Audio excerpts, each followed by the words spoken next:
Rumusan legalisasi tambang batubara rakyat di Muara Enim, Sumatera Selatan dilakukan Gubernur Sumsel, Direktur Jenderal Mineral dan Batubara Kementerian ESDM, dan Kapolda di Palembang. Gubernur Sumsel Herman Deru mengatakan, ada beberapa pilihan yang dihasilkan pada pertemuan itu. Yang paling menarik adalah menjadikan tambang batubara rakyat legal.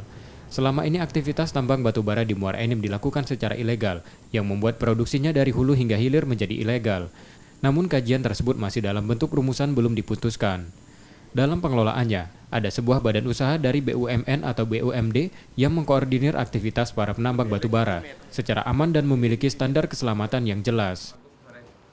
Sannya aja sama, tapi ini masih rumusan antara lain agar dapat kita mengkoordinir para penambang atau TR ini, tambang rakyat ini, untuk mereka menjadi legal.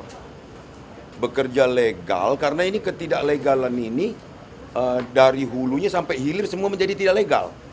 Maka perhatian Kementerian SDM kita sambut baik. Apakah itu nanti ada pendelegasian ke gubernur melalui BUMD atau apa, itu salah satu rumusan itu. Gubernur Sumatera Selatan yakin dapat merealisasikan hal itu karena skema tambang rakyat sudah ditetapkan di sektor perminyakan. Warga diminta menghentikan aktivitas penambangan batubara untuk sementara, sampai hasil kajian dan rumusnya tuntas yang ditargetkan sebelum akhir tahun 2020. Tim Liputan, Kompas TV, Palembang.